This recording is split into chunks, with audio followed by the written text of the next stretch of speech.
Hi everyone, just wanted to give you an update on a few things that we talked about yesterday at our budget meeting, as well as some of the changes that are coming in the next few days. So let me start first with the budget meeting. So yesterday, for those of you who couldn't be there, we had a long discussion on budget, on purposes, on our main focus and all these things. But the main result of all our discussions was that everybody agreed with the budget that the leadership team had proposed. So for the next 6 months or so, or till the end of the year, we will continue with the plan as the leadership had suggested. Of course, nothing is, we have to be a bit flexible because we might get additional money or maybe something weird happens. So the leadership will monitor all the income and all the expenses every month.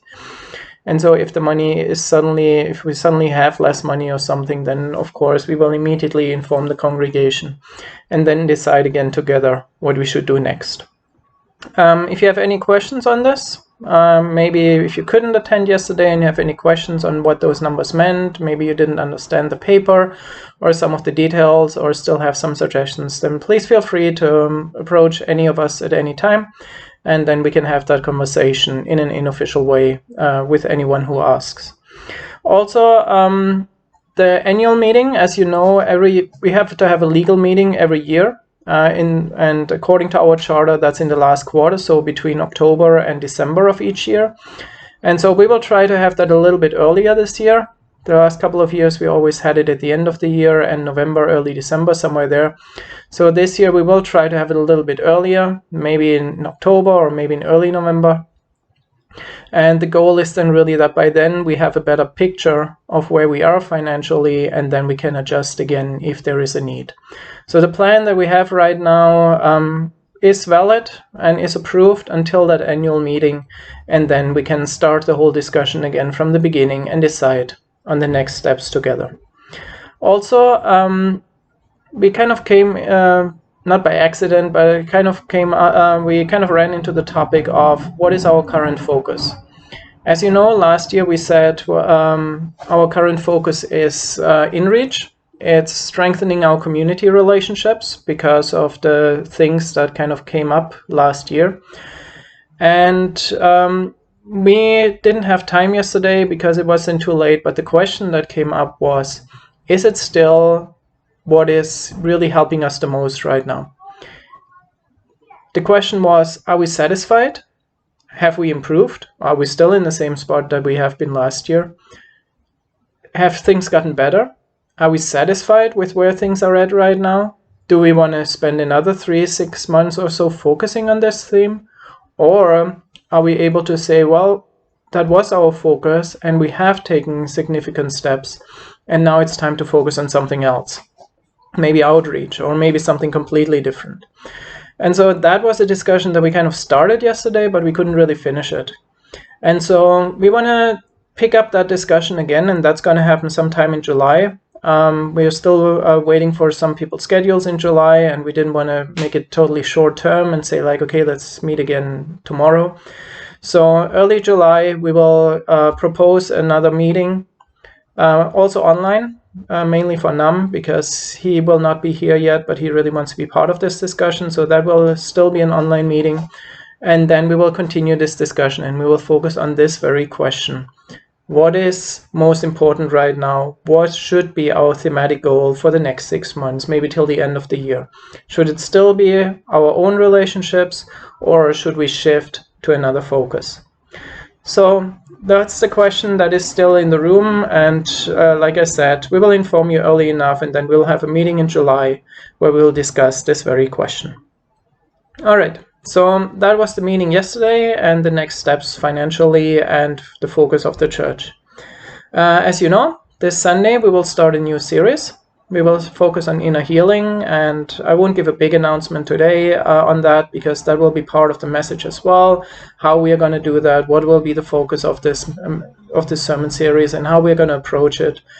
So that's all part of this Sunday sermon. But then we have one more big announcement, and that is this week, on Tuesday it was, the Bavarian government has given a huge announcement And basically the main changes that affect us are two changes. One is any kind of meetings are allowed again up to 10 people. So 10 people, doesn't matter from how many households, can meet at any time. In private, there's even no limit. So any kind of private gathering can have any number of people. And then there is another announcement that they gave, and that is that we can now hold events up to 50 people, which means event is defined as any kind of gathering, but the important thing is that we can trace back who did actually attend this meeting. So it's not the kind of event where 10 people go every 10 minutes and other 10 people come and it's kind of in and out all the time. But the kind of meeting where you can say, okay, if one of us was now tested positive on corona 1 week later, we would be able to say these people attended the meeting, these people were there, and we are able to provide phone numbers or contact information or anything for every single person who attended our meeting. And if we can have that, then we can meet with up to 50 people. The regulation about the 50 people is from next Monday. The regulation about the 10 people is immediately since yesterday. So that means that we can now have longer services again. We still have the regulations like social distancing, sitting apart from each other. We still have to wear face masks and all these things. But because these kind of events are allowed again, in our church, we have each other's contact information, so we are able to trace back and contact every person in case one of us tests positive. That means that we can have longer services again.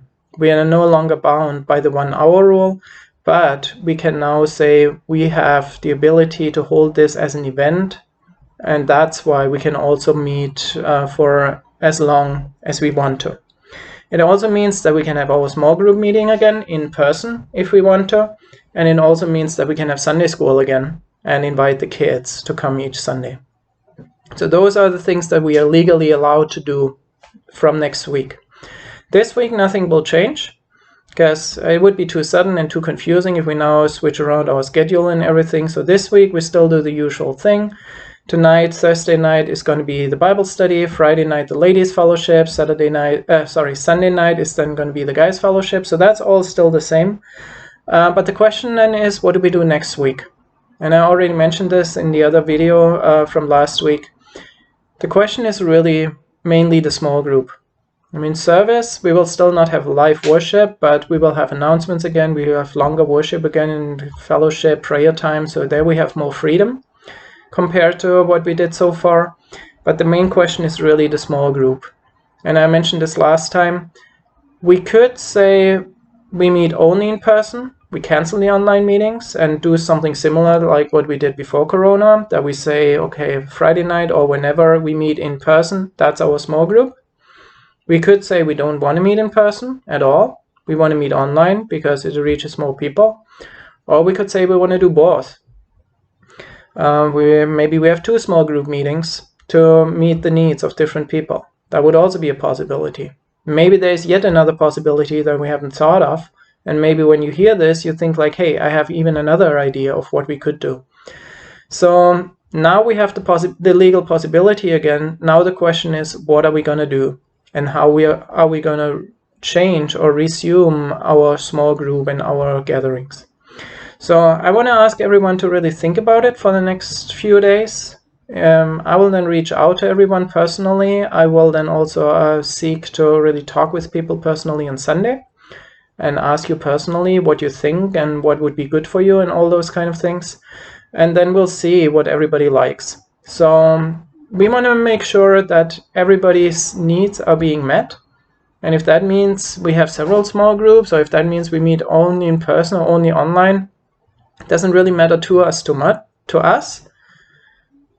What did I just say? It doesn't really matter too much to us. That's what I wanted to say. So we want to meet the needs of the congregation. And that's why we want to hear from everyone, hear what you would like to do, and hear what kind of setup you would prefer. And then hopefully we can come to a conclusion and we can offer something that really helps every single person. So that's what we want you to think about over the next few days. if you, as always, you can send me a WhatsApp, you can send me an email if you have any kind of thoughts on this topic, or if you just want to talk with me on Sunday, you can let me know on Sunday. But in the next few days, we have to make those kinds of decisions, or we want to make those kind of decisions. And that's why it would be great if we could hear from everyone and if you could let us know what kind of format you prefer. So those are the announcements for today. It's Thursday afternoon now, so I'm going to send out this link very soon. And then I hope to see you all at the small group tonight. And we're going to study what we talked about last Sunday. We're going to the conclusion of the prayer series, what happens after prayer. And so hope you can join us there and we can talk some more as we share from God's word with each other. See you then.